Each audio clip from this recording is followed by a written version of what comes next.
Hey angels, I hope you're well. I am doing something a little bit different today. I'm doing like specific sign readings. So this is for Cancer, Sun, Moon, and Rising. Before we get into it, I want to say I think this next full moon, which I believe is a flower full moon on May 1st, I feel like that is when a lot it's like a plot twist for cancers, okay? Because I will say, so far with the sign readings, y'all are my fourth. I have not gotten anything about like romance, but I'm getting like this dark. When I say dark, I don't mean like bad, but like this dark kind of seductive noir energy.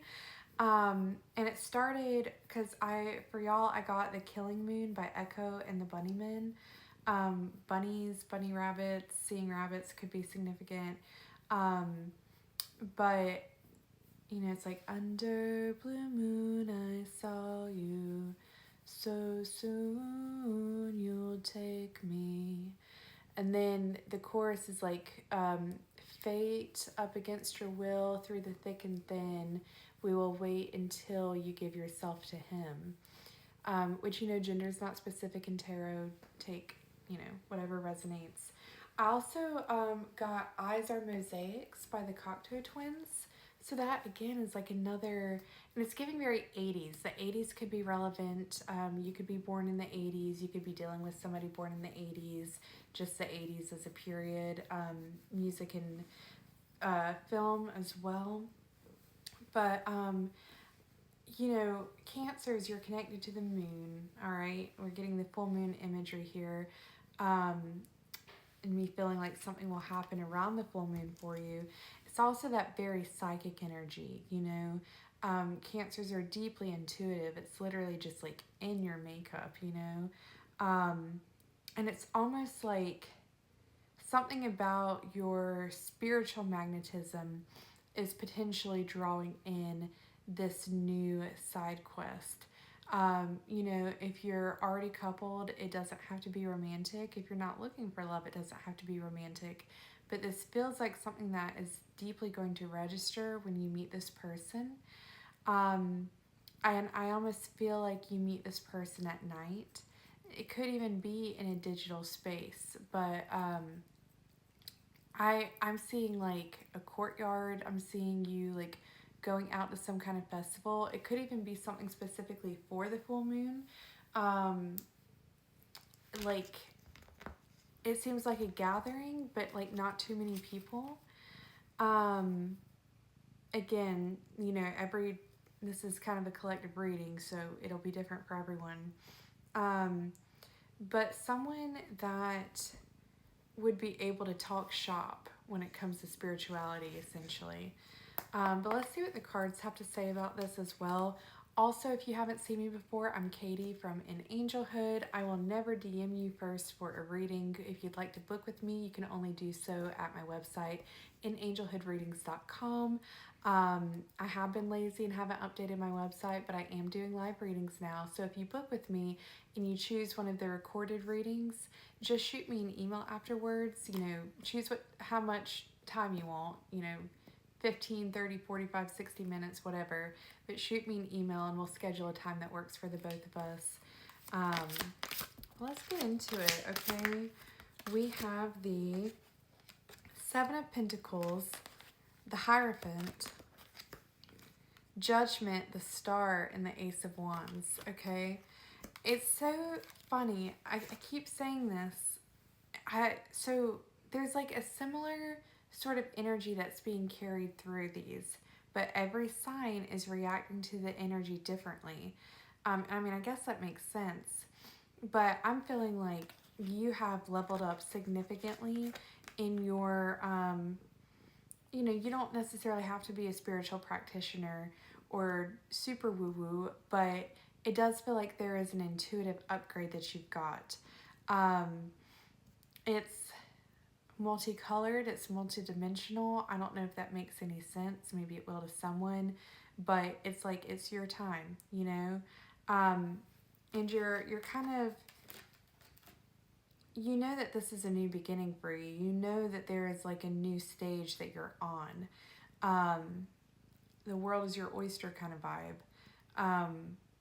Pearls with the Hierophant, it's like you know that this is something deeper. This is something in your calling. This is something that you are being initiated into, in a sense, I want to say.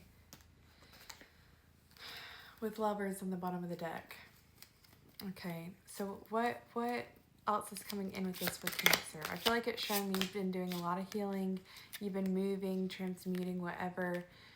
Okay, yeah, you've been moving and transmuting, whatever, because we have the death card with Ten of Wands, the Magician, the Three of Swords, and then the Six of Cups. So yeah, it's like you are done being the one that's left out, being the one that's not chosen, in whatever context or capacity that is. And it's like you're laying that to rest because you realize carrying that energy with you and holding on to these past situations wasn't serving you anymore. So with the Magician and going back to the Ace of Wands, the Star, and the Hierophant here, it's like you know how to keep yourself in that higher vibration, that that limitless energy, right? Where yes, not every day is perfect, but it's like you have a grander grandeur,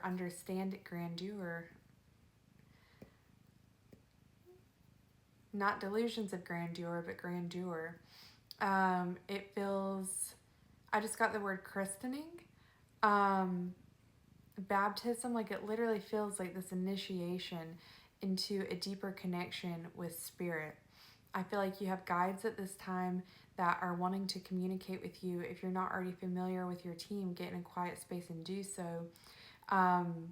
You know, crows are common, but I feel like if you are having a significant spiritual idea or contemplation in the near future and you hear a crow calling at the same time, that's confirmation for you, okay? I want to see if they'll tell me anything about this spiritual person that's coming in.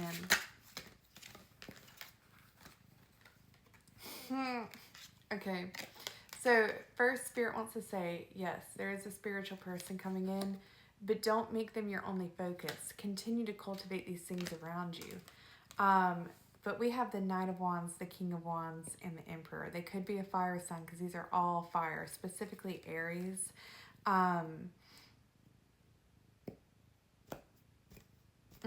It's interesting. It's a balancing of energies.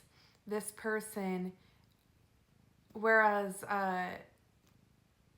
they know ball, right? And I mean Ball. I should clarify. I don't know why I just thought of. Anyways, their personality may not be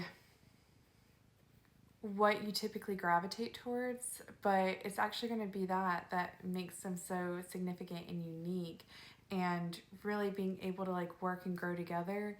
Again, this doesn't have to be romantic, but that's definitely a possibility. That's definitely something that could happen if you're uncoupled and that's what you choose. I feel like this person, so it's like, say that you're really into like tarot. They might be really into astrology, and you know more about tarot and they know more about astrology. I actually do feel like astrology is significant in some regards to this. Constellations, perhaps, just looking at the card here. But it's like y'all are able to teach each other and help each other grow in that sense. So that's really cool. Again, I'm clocking you meeting this person. I was about to say under the full moon, but around the full moon. And that's what I got for you, Cancer. I love you so much, and I will see you next time.